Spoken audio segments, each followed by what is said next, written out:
Palakpakan natin ang Panginoon.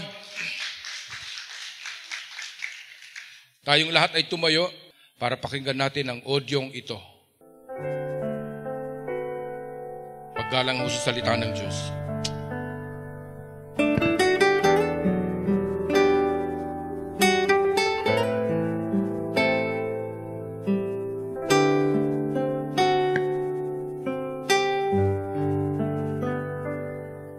Lukas Kabanata 16, talatang 19 hanggang 31.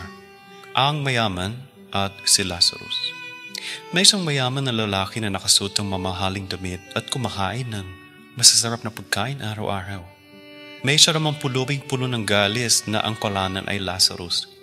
Dinala siya sa labas ng pintuan ng bahur ng mayaman. Gusto niyang makakain kahit na mga tira-tira lang na nahuhulog galing sa mesa ng mayaman. Nilalapitan siya roon ng mga aso at dinidilaan ang mga galis niya. Namatay ang pulubi at dinala ng mga anghel sa piling ni Abraham. Namatay din ang mayaman at inilibing. At habang nagduruso siya sa lugar ng mga patay, nakita niya sa malayo si Lazarus na kasama ni Abraham. Kaya tumawag siya, "Amang Abraham, maawa kayo sa akin. Utusan niya po si Lazarus na isawsaw ang daliri niya sa tubig at ipatak sa dila ko para lumamig ang pakiramdam ko. Dahil hirap na hirap ako dito sa apoy." Pero sumagot si Abraham, "Anak, alalahanin mong nabubuhay ka pa sa lupa ay mabuti ang kalalagayan mo, pero si Lazarus ay hirap na hirap. Ngayon naman may inaaliw siya rito at ikaw naman ay nahihirapan. Isa pa, hindi maaari ang sinasabi mo dahil may malabok na bangin sa pagitan natin. Ang mga nandito sa amin na gustong pumunta riyan ay hindi makakatawid at ang mga nariyan sa inyo ay hindi rin makakatawid dito." Sinabi pa ng mayaman, "Kung ganoon, Amang Abraham, nakikiusap ako sa inyo, papuntahin niyo si Lazarus sa bahay ng aking ama para bigyan ng babala ang 5 kapatid na lalaki tungkol sa lugar na ito ng paghihirap nang hindi sila mapunta rito." Sumagot si Abraham, "Nasa kanila ang mga isinulat ni Moses at ang mga propeta. Dapat nilang pakinggan ang mga iyon." Sumagot ang mayaman, "Hindi po. Hindi sila makikinig doon, Amang Abraham. Pero kung may patay na mabubuhay at pupunta sa kanila, magsisisi ang mga iyon." Pero sinabi ni Abraham, "Kung ayaw nilang makinig sa mga isinulat ni Moses at ng mga propeta, hindi sila maniniwala kahit may patay pa na muling mabuhay at mangaraw sa kanila."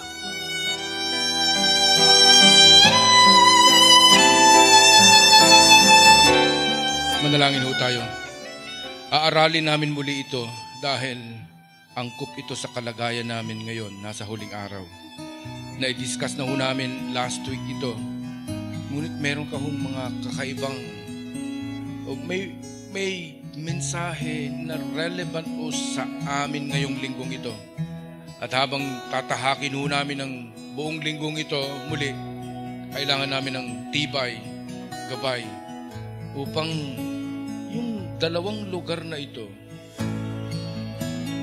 na nakalaan sa amin, nakalaan sa susunod, nakalaan sa hindi susunod, maunawaan ho namin ang imbitasyon ninyo. Palaging nais nyo na makasama ka namin habang buhay. Life eternal. Wala na hong dulo, but life in eternity. Hindi ho 80 years old, hindi 100 years old, hindi 1,000 years old, but forever.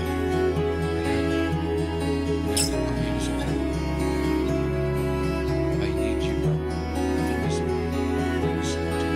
In Jesus' name. Natin sa amin. Pwede na ho tayo umupo. A quick review po. Just a quick review dahil ito yung inaral natin nung nakaraang linggo. No? Relevant ito sa ating kalagayan ngayon dahil madalas, wherever we are, in the social media, ang pinag-uusapan ay ang huling araw natin dito sa lupa, and which we are now. When I was a boy, yung aking mother, yung Mother Camila, and then my dad, ang kanilang naging prinsipyo at hakbangin, wag nang mag-aral, wag nang magpatayo ng bahay dahil Jesus is coming soon. Nakatatak ho yan sa akin nung I was a boy. Kaya po, yung aming bahay hindi na ho naayos. And then ayaw na rin ako pag-aralin. Yun ho, hindi ko naman sinasabing nagkamali ang aking magulang, pero that is a wrong perspective. Dahil maliwanag po sa sinabi ng Bible, maghanda kayo na parang ako ay darating na anytime, within any moment. Pero naghahanda kayo. Naghihintay kayo, naghahanda na parang matagal pa. So, ibig sabihin, we are still working on the normal job that we have. Opo. Kaya naman po, ako ay nagpursige na makapag-aral bilang isang arkitekto at biyaya ng Diyos. It is a blessing. It's not my own. Dahil sa hirap ng aming kalalagayan bilang anak ng pastor, walang-wala ho talaga. Opo. But the Lord has been so good.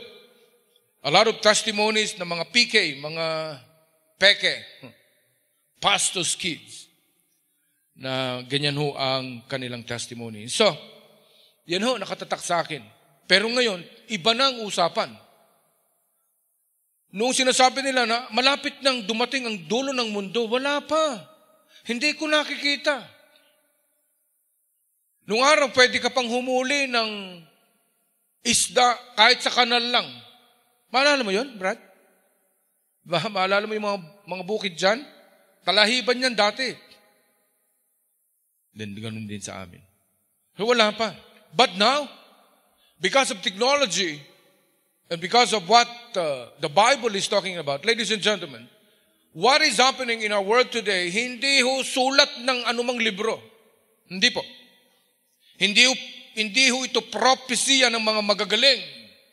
Anumang aklat na babasahin ninyo, wala ho doon ang mga kaganapan ngayon. Noon pa man ho, even 3,000 years back, ang kaganapan ngayon ay naisulat na sa Bible. Kaya ho, anuman ang nangyayari, it is in the Bible. At itong pag-uusapan natin, now Jesus was trying to describe the two destinations. Pagkatapos ng kaguluhan ito, mayroon lang dalawang destinasyon. And that is what we are going to discuss again. In a quick review, nung unang nakita natin nung last week ay yung kayamanan, hindi siya masama. Wealth is good. Pangalawa na nakita natin last week ay yung importance nung Lazarus. That Lazarus depict of a picture or gives us an imagery or larawan ng isang taong mahal na mahal ng Diyos na nasa pintuan lang. That is Lazarus. Siya ay hindi pinapansin. Siya po ay sign. Sinyalis siya na kinakailangan pansinin pero hindi pinansin ng mayaman. So, etong Lazarus is a memoranda. A memo. Sabihin mo nga sa katabi mo, memo. Pero ito ay memorandum, paalala sa atin na may Lazarus. Nandyan ang memorandum. Siya po si Lazarus. Pangalawa na nakita natin last week ay dun sa kwentong ito, meron palang buhay pagkatapos nito. Namatay sila eh. Pero may pagkakaiba nung lalipat sila sa kabila. Galing sila dito sa lupa, but after death, they went to the two destination. Kaya hindi dapat tayo ignorante sa ating mga pananaw sa destinasyon na ito. Ayoko pong maging ignorante kayo na hindi nyo ho alam ang dalawang destination na ito. Anong hakbang dapat ang gagawin for us and for everyone upang doon sa destinasyon na ito, makasama ka. Huwag sana sa kabila. Huwag doon sa kahirapan o sa kaparusahan. And so last na nakita natin ay ang paghahanda. Anong nangyari dun sa dalawa? May isa nakapaghanda. May isa hindi ho niya talaga pinansin, and that is the rich man. So ngayong araw na ito, babalikan ho natin ang kwentong ito dahil napakahalaga po sa akin, para sa inyo, para sa amin, at sa ating lahat, We know that the story is about the rich man and Lazarus. Etong account ho na ito ay tinutumbok niya ang tamang paggamit sa pera. Akakala nyo lang, ang mensaheng ito ay langit at impyerno. Hindi po. This is a topic or a lesson of how to use your money properly. Hindi lang ho sa investment. When you have something, you are going to invest. Mag-i-invest ka. Hindi ka gagastos ng hindi mo pa kinikita. Ito ho ngayon ang temptation sa ating mundo ngayon dahil napakaraming pwede ng pagbilhan. Mga online sales. Na pagka muy murang-mura yan, may temptation na po. And then you buy things, pag dumating, ay pahiram nga muna ng pera mo, babayaran kita next week. Pero hindi na ho nabayaran hanggang ngayon. At ang nangyari, nagkahiwalay na sila at nag-away na. So this is about a lesson about money. Paano natin dapat gamitin ang pera? Kaya po, yung relationship between yung buhay natin dito sa lupa, ang magbibigay ngayon, tandaan ninyo ito maigi to, take note of my words. Ang lahat ng gagawin natin dito sa lupa, even your behavior, your character, kamo nga. In your behavior, anumang klaseng behavior yan, that behavior determines your destiny. Yung inyong pag-uugali, asal, kaalaman, practices, experiences, that determines. Ito ang nagdidetermina sa destinasyon mo pagkatapos nito. Your attitude, your behavior determines your destination. Kaya nga po, itong dalawa, yung kanilang behavior, ang nagdetermina of their eternity. Alam niyo po si Dr. Luke. Guys, kasi sulat ito ni Dr. Luke. Po. Napakinggan niya ito sa Panginoon. Sinulat niya. Si Dr. Luke, gusto niya talaga ipakita sa atin na mahirap po talaga ang kalalagayan ng isang tao kapag wala kay Kristo. Gusto niyang ipakita ito Kaya dapat nakafocus tayo sa ating Panginoon. Kaya nga po, when Dr. Luke wrote this, gusto niyang ipaliwanag, gusto niyang ipakita sa tao na si Lord, ang focus ni Lord ay mahihirap.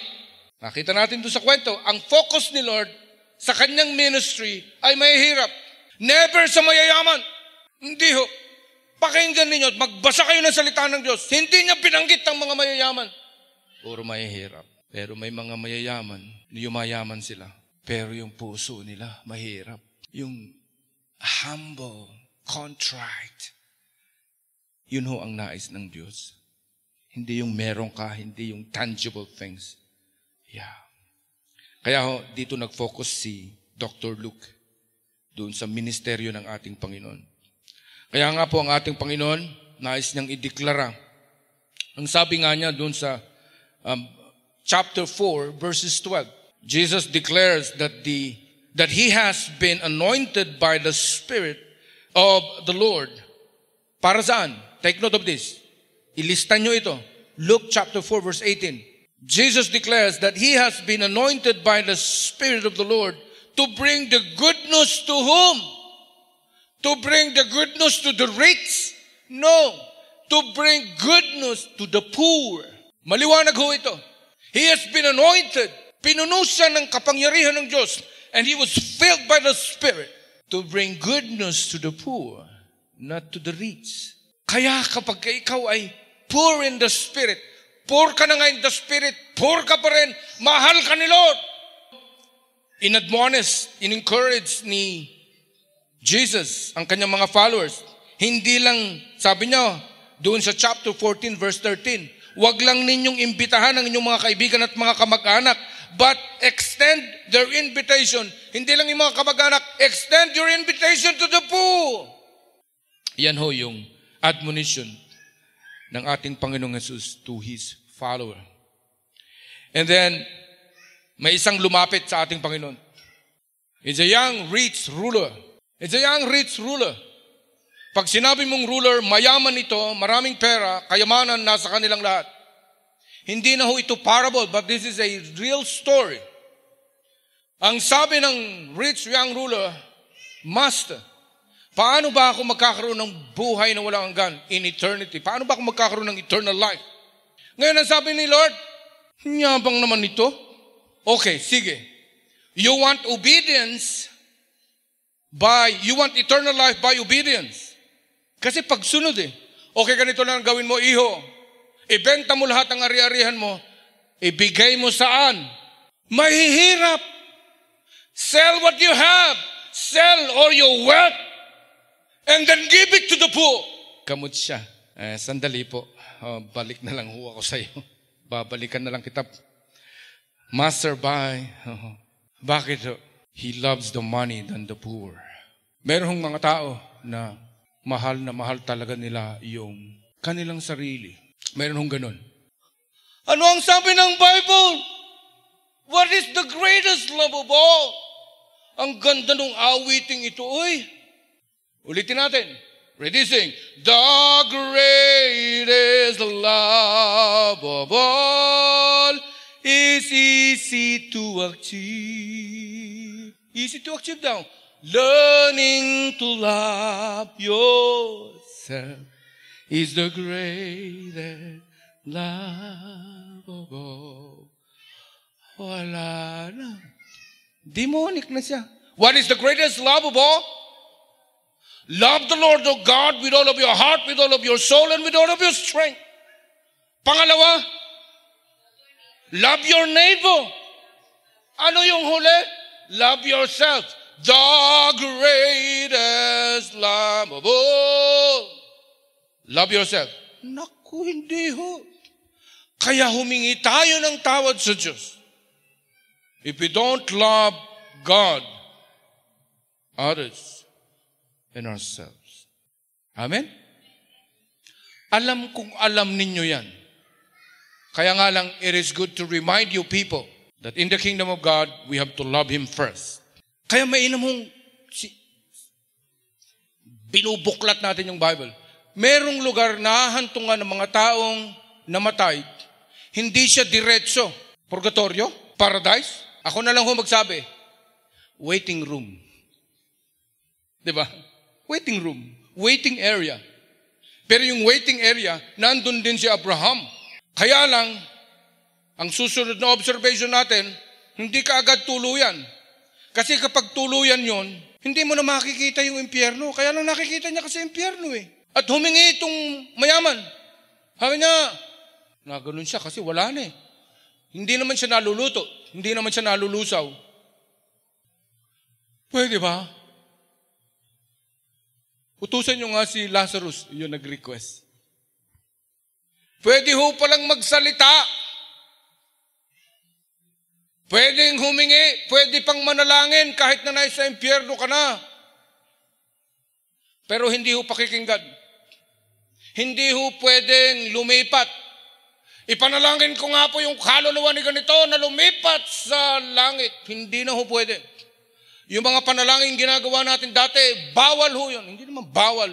Kahit na ano pang gawin mong panalangin sa kwentong ito, hindi na siya pwedeng lumipat. Sabi ni Abraham, ano man yung kahilingan mo, iho, ito may bangin dito. Sa ating pagitan, napakalawak na bangin na yung mga nariyan, hindi na pwedeng lumipat dito. Yung narito, hindi na pwedeng lumipat doon. Kaya nga, ano bang panalangin yun? Ang liwanag ng Bible.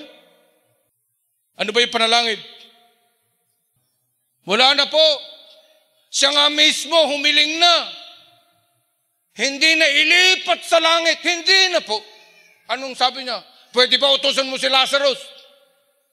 Dahil dito, hirap na hirap ako, pwede bang yung dulo ng kanyang daliri, isaw-saw lang sa baso at lumapit dito at ganun lang niya. Dito po, cut off ang sunward. Wala tubig dito sa impyerno. Pwede ba isang patak lang ho? O, ano pang observation natin? Walang tubig sa impyerno. Yung mababaw lang na interpretasyon. Okay. Pangalawa, sinabi ko na sa inyo kanina, yung pamamaraan, observation natin ito, sa ating character at attitude, that determines your destiny. Kaya yung mayaman, wala siyang compassion, wala siyang awa. Anong nangyari? Ate, impyerno. Hindi ho impyerno ang sabi ng Bible. Ang sinabi ng Bible ay in the place of suffering. Hindi nga niya sinabing impyerno kasi kapag ka-impyerno, hindi natin alam ang ibig sabihin. Ako ayoko namang makita yung impyerno. Ano pa yung ating observation? Hindi lahat po ay tatanggap ng gantimpala. Hindi po. Sino po ang nahirapan dito? Ang sabi niya ay nako, iho, nung ikay nasa lupa, nakuha mo na lahat ng gusto mo. Lahat ng karangyaan ay meron ka na. At hindi napigilan lahat. Nasa iyo na. Nung ikay nagpasasa, nag-enjoy. Ayan, nag-enjoy ka. Ngayon, si Lazarus, nung siya'y kasama mo, na nasa pintuan, hirap na hirap siya.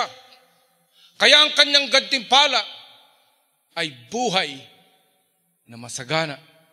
Kasama niya ang Diyos. Pang-apat. Ano itong pang-apat?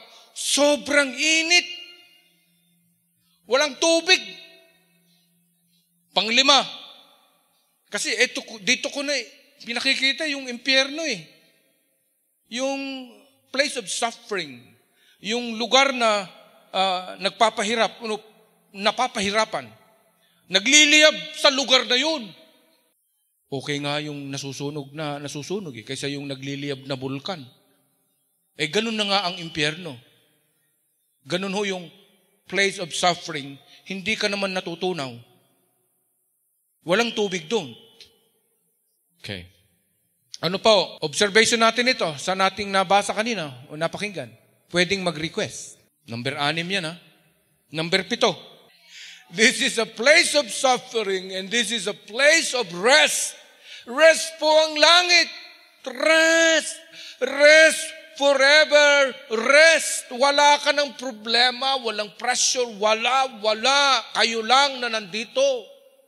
Hindi kayo. Yung andito. Kaya ang sabi ni Abraham, nako, ang laking bangin yan, hindi ka makakatawid dyan.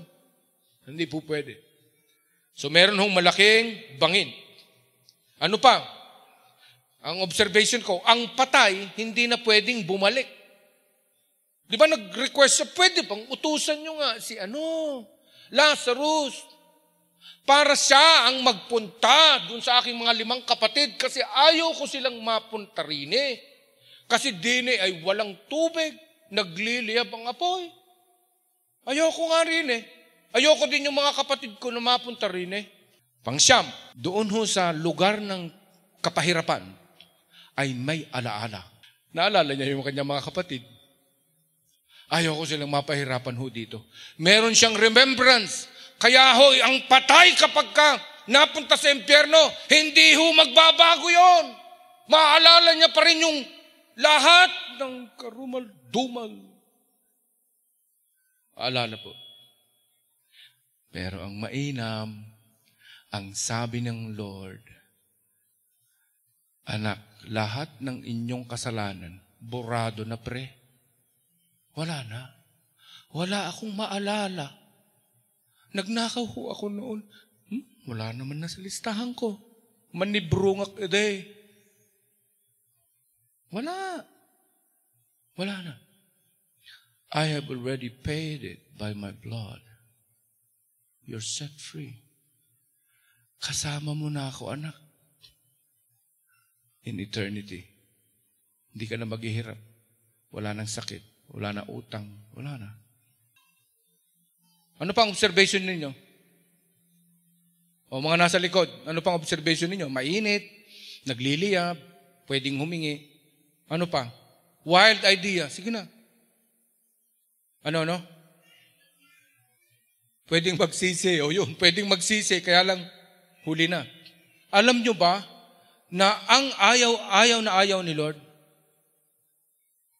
late na. Ayaw ni Lord yun. Late na. Yung magsisi, late na. Ayaw ni Lord yun. Yun yung mga pumupunta ron. Yung magsisi kapag ka, late na. Oo, late ka na naman. Magsisi. Ayaw ni Lord mapakinggan yun. Ano pa? Ang observation ninyo. Wild idea. Yung mayaman, namatay, libing. Ganda, no? Libing. Pero yung mahirap, binuhat siya ng angel. Dinala niya sa Abraham's bosom. Doon yung lugar. Waiting room yun. Gusto niyo ba sa waiting room? Ako gusto ko. Abraham's bosom. Okay, ito. Sinulat ko to. Si Lazarus, yun yung sinasabi mo na, was carried. He was carried by the angel. Dinala siya sa Abraham's bosom. Dinala siya sa kabila. Dinala siya sa presensya. Dinala siya in the place of reward. Yung mahirap, hindi mahirap. Yung mayaman, dinala siya in the place of suffering. Kaya gustong-gusto ni Lord yung mahirap. Kung nahihirapan ka financially, love ka ni Lord. Dahil konti lang ito paghihirap din 80 taong ka na nahihirapan. Oh, mas mahirap kaya doon sa eternity. Ito yung sinasabi ng Bible. He is describing the destination. Anything that we do here from 0 to 10 determines your destiny. Kaya ito yung gustong ipakita ni Lord. Na kahit nahihirapan ka dito, 80 years, 50 years ka ng hirap na hirap, marami kang utang, okay lang yon. Nakilala mo na si Lord. After this, dito ang kwento. Dalawang pangyayari. Ito yung mayaman. 50 years sila na nabuhay, namatay. Ano? Describe ko na kanina, yung place of suffering. Suffering yan. Michelle, hindi ikaw magsasuffer. Suffering yan hanggang dun. I-connecta mo na sa Iselco, papuntang Maynila, papuntang Amerika, papuntang Buwan. Eternity po yun. Pagkatapos hanggang ngayon, hindi mo pa inaayos buhay mo? Ano ka? Ito nga lang yung pinag-uusapan natin ng ikli-ikli lang. Ang pinag-aaralan natin at tinuturo ko dito, buhay na walang hanggan. Hindi mo papapansinin? Ano ka? Kapatid, huwag niyong i-ignore ito. This determines your eternity. Ngayon pa lang, iayos mo na. Ang gusto kasi ni Lord, araw-araw kanyang nakakadaupang palad. Kasi yung kanyang pakikipagdaupang palad sa'yo, ito yung sweldo, ito yung reward, yan yung reward nun. Habang buhay. Ito lang, dito lang Palagi kong ginagamit ito sa patay na illustration. Pero wag, ang kausap ko buhay. Amen? Kaya po wag nating i-ignore. Iayos nyo na. Ano yung gusto ni Lord? Pagka Sunday, maaga ka. Yan Ano pa? Pag PLD, mag-attend ka. Ayan Kapag ka magbigay ka. Ayan Na kapag ka ikaw ay nagkasala, anong ginawa ni David? Nang rape nga siya, pinatay pa niyo ang asawa nung ni-rape niya. Anong ginawa niya? Restore unto me the joy of my salvation. Renew right spirit within. Yun ang gusto ni Lord. Hingi tawad agad. Ano pa? May proteksyon. May gantimpala. Ano pa? Hoy, inaaliw. Di ba sabi niya? Ikaw, inaliw mo na sarili mo sa lupa, yung ganyan lang kaikli, inaliw mo na, pero siya, ang haba, aaliwin siya dito, magpapahinga siya rito, wala siyang problema. Ikaw may problema ka dahil inuubos mo rito. Asal mo parang hindi pa rin maayos. Wag mo naman nang sayangin yung oras mo na suwail ka pa rin hanggang ngayon sa Panginoon. Nako, pastor, malapit na akong matapos, dapat kanina pa. Halang ayoko kasing palampasin ang mga bagay na mahalaga because we are about to face reality in days to come. At ayokong Naku, sana nakinig na lang ako kay pastor. Wala na. Huli na po ang lahat. Sana nag-obey na ako noon. Kaya nga, ayaw ni Lord yung sana at saka late na. Late mo na kasi ginawa eh. Bakit mo lang late ginawa eh? Linggo-linggo nagpapaalala ang inyong pastor. Di ba? O kaya ho, hindi ka na late. Amen? Panghuli, ito na. Hindi na pwedeng balikan ng isang may gantipala. May gantipala ka na. Hindi mo na pwedeng balikan yung dati. Kasi nasa place of peace, nasa place of reward. Ganon din sa kabila, hindi mo na pwedeng balikan yung dati mong kalalagyan. Sabi nga ni Abraham, nagpasasa ka ng sobra. May Lazarus sa harapan ng bahay mo, hindi mo siya inisikaso. Huling-huli, at ito na yung panghuli. Sa langit, wala na pong hirap. Pang walang hanggang kapahingahan. Ang buhay na kaloob ng Diyos. Huwag sayangin ang mga mensaheng ito. Paalala. Habang nasa trabaho, habang nasa negosyo, kasama si Lord, huwag sayangin. Huwag. Mga magulang, pag ayaw sumunod ng anak, huwag huunin yung pilitin. Ang trabaho natin ay hindi namimilit. Ang trabaho natin, nagseset ng magandang halimbawa. Mga anak, kapag ang inyong mga magulang, ayaw kayong pakinggan, ang trabaho nyo, maghugas ng plato, maglinis, ayusin ang inyong kwarto. Am I talking to a live people? Am I talking to a real people? Okay. Panghuli ito. Ito pa yung mga dagdag. Kabaliktaran ng kapalaran. Kabaliktaran ho nangyari. Pasasa dito, impyerno sa kabila. Hirap dito, langit. Ganda, no? Ito yung tinatawag na reversible. Hirap dito, langit. Tiyaga dito, langit. Pasasa ngayon, impyerno, suffering. Ganun lang ho siya kasimple. Pangalawa na dagdag natin dito, merong hatol. Ay darating ho yung paghahatol.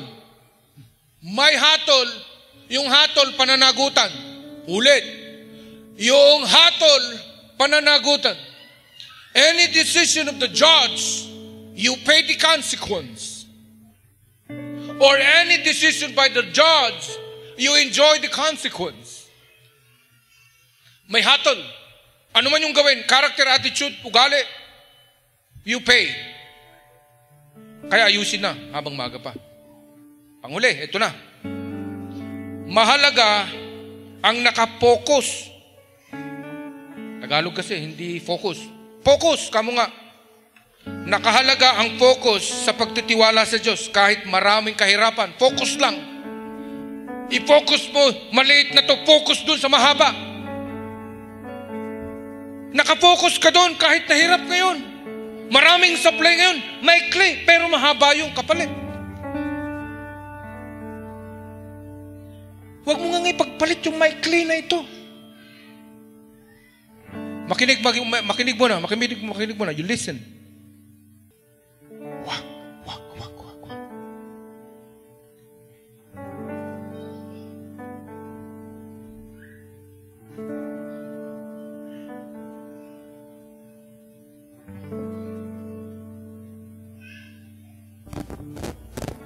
Hindi ko kayo sinasaktan.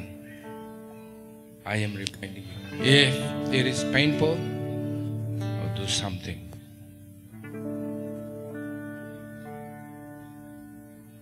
Do something. Let's all stand.